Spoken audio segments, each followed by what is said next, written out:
ನಿಮಗೆ ಹೋದಲ್ಲಿ ಬಂದಲ್ಲಿ ಸನಾತನ ಧರ್ಮದ ಬಗ್ಗೆ ಮಾತಾಡ್ತೀರಿ, ಹಿಂದೂ ಧರ್ಮದ ಬಗ್ಗೆ ಮಾತಾಡ್ತೀರಿ, ಆದ್ರೆ ಇದೇ ನೆಲದಲ್ಲಿ ಬದುಕ್ತೀರಿ, ಇದೇ ಹಿಂದೂಸ್ತಾನದಲ್ಲಿ ಬದುಕ್ತೀರಿ, ಇದೇ ಭಾರತದಲ್ಲಿ ಬದುಕ್ತೀರಿ.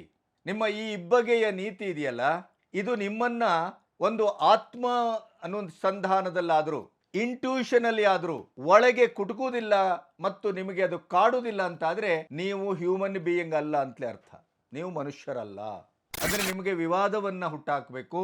ರಾಜಕೀಯದಲ್ಲಿ ಈಗಷ್ಟೇ ರಾಜ್ಯಸಭಾ ಸದಸ್ಯರಾಗಿದ್ದೀರಿ, ನಿಮ್ಮ ಸ್ವಯೋಗ್ಯತೆಯಿಂದಲ್ಲ.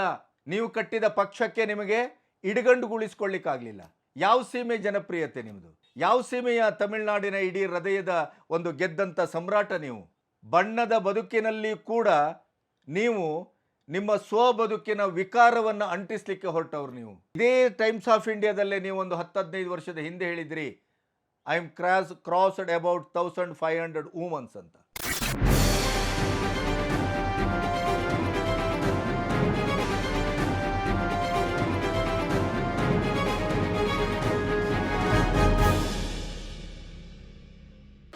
இது சர்வாதிகார சங்கிலிகளை, சனாதன சங்கிலிகளை எல்லாம் நொறுக்கி தள்ளக்கூடிய ஒரே ஆயுதம் இதுதான். ನಮಸ್ತೆ, ಬಿ ಗಣಪತಿ ನ್ಯೂಸ್ ಚಾನಲ್ಗೆ ಸ್ವಾಗತ. ನನಗೆ ಒಂದು ಅರ್ಥ ಆಗದೇ ಇದ್ದಂಥ ಸಮಸ್ಯೆ ಏನು ಅಂತಂದರೆ, ಯಾವುದೇ ಒಬ್ಬ ವ್ಯಕ್ತಿ ರಾಜಕೀಯಕ್ಕೆ ಬಂದು ದಿಢೀರನೆ ಉದ್ಭವ ಶಿವಲಿಂಗದ ಥರ ಮಿಂಚಬೇಕು, ಜನಪ್ರಿಯತೆಯನ್ನು ಗಳಿಸ್ಕೋಬೇಕು ಮತ್ತು ಒಂದು ಸಮೂಹವನ್ನು ಸೂಜಿಗಲ್ಲಿನ ಹಾಗೆ ಸೆಳೆಬೇಕು ಅನ್ನುವಂಥ ಇರಾದೆಯನ್ನು ಹೊಂದಿದ ಪ್ರತಿಯೊಬ್ಬ ವ್ಯಕ್ತಿಯು ಮಾಡಬಹುದಾದಂಥ ಕೆಲಸ ಏನು ಅಂತಂದರೆ, ರಚನಾತ್ಮಕವಾಗಿ, ಸಮಾಜಮುಖಿಯಾಗಿ, ಸಂಸ್ಕೃತಿ ಮುಖಿಯಾಗಿ, ಜನಮುಖಿಯಾಗಿ ಕೆಲಸ ಮಾಡುವ ಒಂದು ಕೃತುಶಕ್ತಿಯಿಂದ ಬೆಳೆಬೇಕು. ಆದರೆ ಪ್ರತಿಯೊಬ್ಬರು ಮಾಡುವಂಥ ಕೆಲಸ ಏನು ಅಂತಂದರೆ, ಸನಾತನ ಧರ್ಮ ಮತ್ತು ಹಿಂದೂ ಧರ್ಮಕ್ಕೆ ಕೊಳ್ಳಿ ಇಡುವ ಕೆಲಸ. ಅದು ತಮಿಳುನಾಡಿನ ರಾಜಕೀಯದಲ್ಲಿ ಅತ್ಯಂತ ಬಿರುಸಿನಿಂದ ನಡೀತಾ ಇದೆ. ಸ್ಟಾಲಿನ್ ಆ್ಯಂಡ್ ಅವರ ಪಟಾಲಮ್ಮು ಅವರ ಎಲ್ಲ ದೌರ್ಬಲ್ಯಗಳನ್ನು ಮತ್ತು ಭ್ರಷ್ಟಾಚಾರವನ್ನು ಸಂರಕ್ಷಣೆ ಮಾಡಿಕೊಳ್ಳಿಕ್ಕೆ ಬಳಸುವ ಆಯುಧ ಏನಾದರೂ ಇದ್ದರೆ ಅದು ಹಿಂದೂ ಧರ್ಮ, ಸನಾತನ ಧರ್ಮ. ಈಗ MK ಸ್ಟಾಲಿನ್ ಅವರ ಕೃಪಕಟಾಕ್ಷದಲ್ಲಿ ನಮ್ಮ ಮಹಾನ್ ನಟ ಕಮಲ ಹಾಸನ್ ಕನ್ನಡಕ್ಕೆ, ಕನ್ನಡದ ನೆಲಕ್ಕೆ, ಕನ್ನಡದ ಸಂಸ್ಕೃತಿಗೆ, ಕನ್ನಡದ ಇತಿಹಾಸಕ್ಕೆ, ಕನ್ನಡದ ಉಜ್ವಲವಾದಂಥ ಒಂದು ಸಾಂಸ್ಕೃತಿಕ ಪರಂಪರೆಗೇ ಪ್ರಶ್ನೆ ಮಾಡುವ ಮೂಲಕ ಇಡೀ 7 ಕೋಟಿ ಕನ್ನಡಿಗರ ಆಕ್ರೋಶಕ್ಕೆ ಕಾರಣೀಭೂತನಾದಂಥ ಇದೇ ವಿವಾದಾತ್ಮಕವಾದಂಥ ಹೇಳಿಕೆಗಳನ್ನು, ಬದುಕನ್ನು ನಿರಂತರವಾಗಿ ತನ್ನ ಒಂದು ಪ್ರಯಾಣದಲ್ಲಿ ಚಾಲ್ತಿಯಲ್ಲಿ ಇಟ್ಟುಕೊಂಡಂಥ ವಿಶ್ವದ ಶ್ರೇಷ್ಠ ನಟ ಕಮಲ ಹಾಸನ್ ಮತ್ತೆ ನಾಲಿಗೆಯನ್ನು ಹರಿಬಿಟ್ಟಿದ್ದಾರೆ.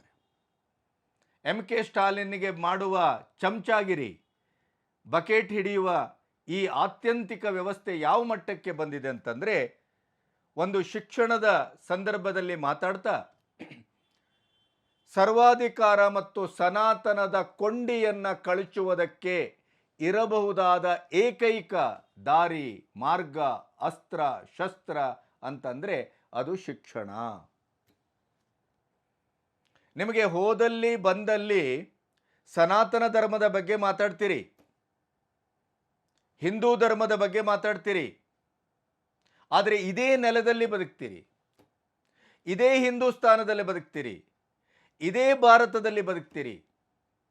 ನಿಮ್ಮ ಈ ಇಬ್ಬಗೆಯ ನೀತಿ ಇದೆಯಲ್ಲ, ಇದು ನಿಮ್ಮನ್ನ ಒಂದು ಆತ್ಮ ಅನುಸಂಧಾನದಲ್ಲಾದರೂ, ಇಂಟ್ಯೂಷನಲ್ಲಿ ಆದರೂ ಒಳಗೆ ಕುಟುಕುವುದಿಲ್ಲ ಮತ್ತು ನಿಮಗೆ ಅದು ಕಾಡುವುದಿಲ್ಲ ಅಂತಾದರೆ ನೀವು ಹ್ಯೂಮನ್ ಬೀಯಿಂಗ್ ಅಲ್ಲ ಅಂತಲೇ ಅರ್ಥ. ನೀವು ಮನುಷ್ಯರಲ್ಲ. ಯಾಕೆಂತಂದರೆ ಇಡೀ ಪ್ರಪಂಚದಲ್ಲಿ ಅತ್ಯಂತ ಸಮೃದ್ಧವಾದಂಥ ಯಾವುದಾದ್ರೂ ಒಂದು ಧರ್ಮ ಅಂತಿದ್ರೆ, ಮಾನವೀಯ ನೆಲೆಯಲ್ಲಿ ಅದು ಅರಳಿದ ಒಂದು ಧರ್ಮ ಅಂತಿದ್ರೆ, ಸರ್ವೇ ಜನ ಸುಖಿನೋ ಭವಂತು ಅನ್ನುವಂಥ ಒಂದು ಧರ್ಮ ಅಂತಿದ್ರೆ, ಅಹಿಂಸಾ ಪರಮೋ ಧರ್ಮ ಅನ್ನುವಂಥ ಒಂದು ಘೋಷವಾಕ್ಯವನ್ನು ಇಟ್ಕೊಂಡಿದ್ದಿದ್ರೆ, ಕಾಲ ಕಾಲಕ್ಕೆ ತಕ್ಕಾಗಿ ತನ್ನನ್ನು ಪರಿಷ್ಕರಿಸಿಕೊಳ್ತಾ ಮೋಸ್ಟ್ ಅಪ್ಗ್ರೇಡೆಡ್ ಆಗ್ತಾ ಅದರ ಲಿಪಿ ಮೂಲವನ್ನು ಹೇಳ್ತಾ ಇದ್ರೆ ನಿಮಗೆ ಸಂಸ್ಕೃತ ಇವತ್ತು ನಿಮ್ಮ ಯಾವುದೇ ರೀತಿಯ ಗಣಕಶಾಸ್ತ್ರಕ್ಕೆ ನೇರವಾಗಿ ಹೊಂದುವಂಥದ್ದು, ಕಂಪ್ಯೂಟರ್ಗೆ ನೇರವಾಗಿ ಇವತ್ತು ಅಪ್ಲೈ ಆಗುವಂಥ ಹೊಂದಾಣಿಕೆ ಮಾಡಿಕೊಳ್ಳುವಂಥ ಯಾವುದಾದ್ರೂ ಭಾಷೆ ಇದ್ದರೆ ಅದು ಸಂಸ್ಕೃತ.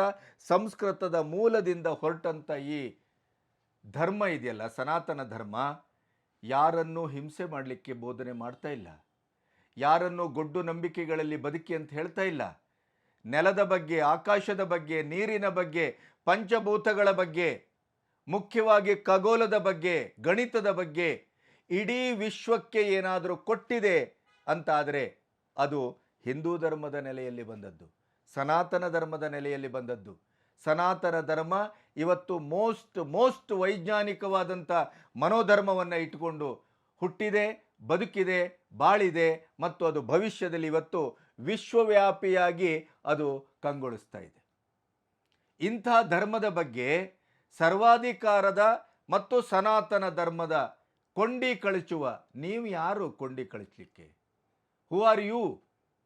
ಅಂದರೆ ನಿಮಗೆ ವಿವಾದವನ್ನು ಹುಟ್ಟಾಕಬೇಕು. ರಾಜಕೀಯದಲ್ಲಿ ಈಗಷ್ಟೇ ರಾಜ್ಯಸಭಾ ಸದಸ್ಯರಾಗಿದ್ದೀರಿ, ನಿಮ್ಮ ಸ್ವಯೋಗ್ಯತೆಯಿಂದಲ್ಲ, ನೀವು ಕಟ್ಟಿದ ಪಕ್ಷಕ್ಕೆ ನಿಮಗೆ ಇಡಗಂಡುಗೊಳಿಸ್ಕೊಳ್ಳಿಕ್ಕಾಗಲಿಲ್ಲ. ಯಾವ ಸೀಮೆ ಜನಪ್ರಿಯತೆ ನಿಮ್ಮದು? ಯಾವ ಸೀಮೆಯ ತಮಿಳುನಾಡಿನ ಇಡೀ ಹೃದಯದ ಒಂದು ಗೆದ್ದಂಥ ಸಮ್ರಾಟ ನೀವು? ಬಣ್ಣದ ಬದುಕಿನಲ್ಲಿ ಕೂಡ ನೀವು ನಿಮ್ಮ ಬದುಕಿನ ವಿಕಾರವನ್ನು ಅಂಟಿಸಲಿಕ್ಕೆ ಹೊರಟವ್ರು ನೀವು. ಇದೇ ಟೈಮ್ಸ್ ಆಫ್ ಇಂಡಿಯಾದಲ್ಲೇ ನೀವು ಒಂದು 10-15 ವರ್ಷದ ಹಿಂದೆ ಹೇಳಿದ್ರಿ, I am crossed about 1500 women's ಅಂತ. ನೀವು ನಟನೆಯಲ್ಲಿ, ಅಭಿವ್ಯಕ್ತಿಯಲ್ಲಿ ಶ್ರೇಷ್ಠರಿರಬಹುದು, ಆದರೆ ನಿಮ್ಮ ಭಾವ, ಬದುಕು, ವರ್ತಮಾನ, ನಿಮ್ಮ ವೈಯಕ್ತಿಕವಾದಂಥ ಜೀವನ, ನಮ್ಮ ಕಲಾಸಿಪಾಳ್ಯದ ಭಾಷೆಯಲ್ಲಿ ಹೇಳುವುದಿದ್ರೆ ಎಕ್ಕುಟ್ಟೋಗಿದೆ ಅಂತ. ನಿಮಗೆ ಆದರ್ಶದ ಪರಿಭಾಷೆ ಗೊತ್ತಿಲ್ಲ, ನಿಮಗೆ ಬದುಕಿನ ಪರಿಭಾಷೆ ಗೊತ್ತಿಲ್ಲ, ಮಾದರಿಯಾಗಿ ಬದುಕಬೇಕು ಹೇಗೆ ಅನ್ನೋದಕ್ಕೆ ನಿಮಗೆ ಯಾವುದೇ ಅರ್ಥವ್ಯಾಪ್ತಿ ಗೊತ್ತಿಲ್ಲ. ರಾಜ್ಕುಮಾರ್ ನೋಡಿ ಕಲೀರ್ರಿ, ರಾಜ್ಕುಮಾರ್ರ ಬದುಕು ನೋಡಿ. ತೆರೆಯಲ್ಲಿ ಯಾವ ಪಾತ್ರವನ್ನು ಮಾಡಿದ್ರೋ ಅದೇ ಪಾತ್ರೋಚಿತವಾಗಿ, ಅನ್ವರ್ಥವಾಗಿ ವೈಯಕ್ತಿಕ ಬದುಕಿನಲ್ಲಿ ಬದುಕಿ ಇವತ್ತು ಮಾದರಿಯಾಗಿ ಅವರ ಸಮಾಧಿ ಇವತ್ತು ದೇವಸ್ಥಾನಕ್ಕಿಂತ ಹೆಚ್ಚು ಆಕರ್ಷಕವಾಗಿದೆ, ಜನಪ್ರಿಯವಾಗಿದೆ. ಉತ್ತರ ಕರ್ನಾಟಕದವರು ಬಸುರಿಯನ್ನು ಕರ್ಕೊಬಂದು ಸಮಾಧಿಯಲ್ಲಿ ಕೂರಿಸಿ ನಿಮ್ಮಂಥ ಮಗು ಹುಟ್ಟುವಂಥ ಸುಯೋಗವನ್ನು ಕರುಣಿಸಿ ಅಂತ ಹೇಳ್ತಾರೆ. ಎಲ್ಲಾದರೂ ಸಮಾಧಿಯ ಮೇಲೆ ಬಸುರಿಯರನ್ನು ಕೂಡಿಸಿ ನೋಡಿದ್ರಿ ನೀವು? ಒಬ್ಬ ಸೆಲೆಬ್ರಿಟಿ ಬದುಕಬೇಕಾದಂಥ ಬದುಕು ಹೇಗೆ ಅನ್ನೋದಕ್ಕೆ ಮಾದರಿ ಪುರುಷ ಯಾರಾದರೂ ಇದ್ದರೆ ಅದು ರಾಜ್ಕುಮಾರ್. ನೀವು ಸನಾತನ ಧರ್ಮದ ಬಗ್ಗೆ ಮಾತಾಡ್ತೀರಿ. ನೋಡುವ, ಇವತ್ತು ಭಯೋತ್ಪಾದಕತೆಯ ತಾಯಿ ಯಾವುದು? ಯಾವ ಮತ? ಇಡೀ ವಿಶ್ವವನ್ನೇ ಇವತ್ತು ವ್ಯಾಪಿಸಿಕೊಂಡು ವಿಶ್ವವನ್ನೇ ನುಂಗಿ ನೀರು ಕುಡಿತೇವೆ ಅಂತ ಹೊರಟಂಥ ರಕ್ತಪಿಪಾಸುಗಳು ಯಾರು? ಪೆಹಲ್ಗಾಮ್ ಘಟನೆಯಲ್ಲಿ ಯಾರು ಬಂದದ್ದು? ಇಡೀದಾಗಿ ಇವತ್ತು ಇಂಗ್ಲೆಂಡಿನಲ್ಲಿ ಬೀದಿಯಲ್ಲಿ ಹೋರಾಟ ಮಾಡಿ ನಾವು ಮುಸ್ಲಿಂ ಕಂಟ್ರಿ ಆಗಿ ಇದನ್ನು ಕನ್ವರ್ಟ್ ಮಾಡ್ತೇವೆ ಅಂತ ಹೊರಟಂಥವ್ರು ಯಾರು? ನಿಮಗೆ ದಮ್ಮಿದೆಯಾ?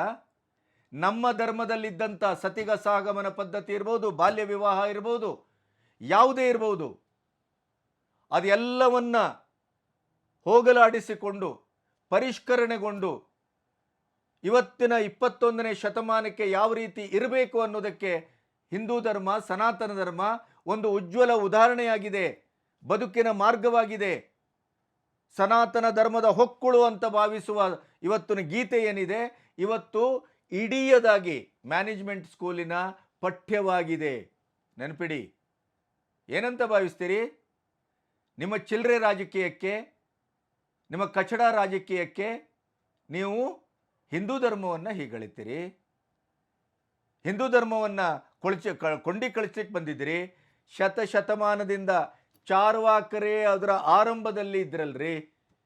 ನಮ್ಮಲ್ಲಿ ವಿಮರ್ಶೆ, ಸಂವಾದ, ಕೊಡುಕೊಳ್ಳುವಿಕೆ, ಚರ್ಚೆ ಈ ಧರ್ಮದ ಮಹೋನ್ನತ ಗುಣಗಳದು. ನಿಮಗೆ ತಾಕತ್ತಿದ್ರೆ ಈ ಕ್ರಿಶ್ಚಿಯನ್ ಮತ್ತು ಮಹಮ್ಮದೀಯರ ಒಂದು ಧರ್ಮದ ಬಗ್ಗೆ, ಮತ ಪ್ರವರ್ತಕರ ಬಗ್ಗೆ ಮಾತಾಡಿ ನೋಡೋಣ. ರಾಮನ ಬಗ್ಗೆ, ಕೃಷ್ಣರ ಬಗ್ಗೆ ಮಾತಾಡ್ತಿರಲ್ಲ ನೀವು. ನಮ್ಮ ವೇದ, ಉಪನಿಷತ್ತು ಎಲ್ಲದರ ಬಗ್ಗೆ ಮಾತಾಡ್ತಿರಲ್ಲ. ಒಂದು ಪೈಗಂಬರರ ಬಗ್ಗೆ ಮಾತಾಡಿ, ಯೇಸು ಕ್ರಿಸ್ತನ ಬಗ್ಗೆ ಮಾತಾಡಿ, ಅಥವಾ ಆ ಧರ್ಮದ ಮತಾಂತರದ ಜೆಹಾದಿನ ಬಗ್ಗೆ ಮಾತಾಡ್ತೀರೇನು? ಆ ದಮ್ಮಿಲ್ಲ ನಿಮಗೆ. ಇದು ಗತಿಗೋತ್ರ ಇಲ್ಲದೆ ಇದ್ದದ್ದು. ನಮ್ಮ ಹಿಂದೂಗಳಿಗೆ ಸ್ವಾಭಿಮಾನ ಇಲ್ಲ. ನಮ್ಮ ತಲೆ ಮೇಲೆ ಬಂದು ಏನು ಮಾಡಿದರೂ ನಾವು ಯಾರಿಗೂ ಜಪ್ಪಯ್ಯ ಅಂತ ಅನ್ನೋದಿಲ್ಲ.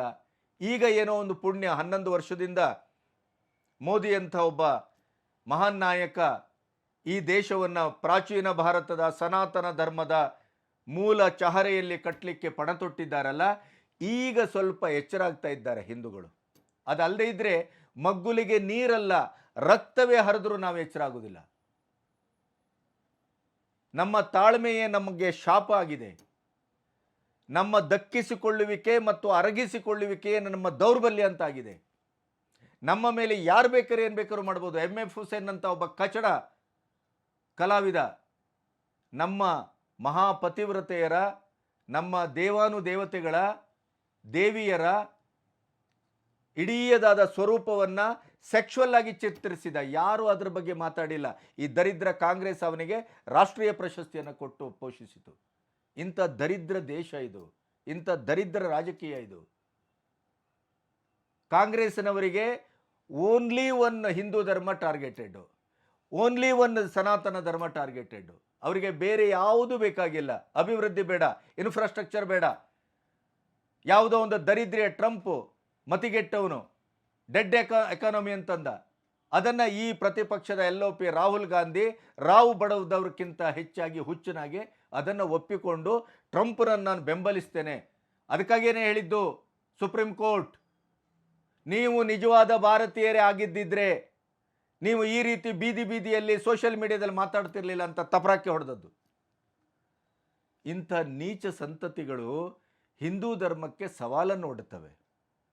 ಶತಶತಮಾನಗಳಿಂದ ಇಂಥ ಸವಾಲನ್ನು ಮೀರಿ ಎದುರಿಸಿ ಹಿಂದೂ ಧರ್ಮ ದಕ್ಕಿಸ್ಕೊಂಡಿದೆ. ಕಮಲ್ ಹಾಸನ್ ಅಂತ ಪುಟಗೋಸು ಯಾರು? ಇವೆಲ್ಲ ಎಲ್ಲಿಯೂ ನಡೆಯುವುದಿಲ್ಲ, ನೆನಪಿಡಿ. ನಿಮಗೆ 4 ವೋಟ್ ಕೂಡ ಬರುವುದಿಲ್ಲ ಈ ವಿಷಯದಲ್ಲಿ ನೀವು ಈ ರೀತಿ ಮಾತಾಡಿದ್ರೆ.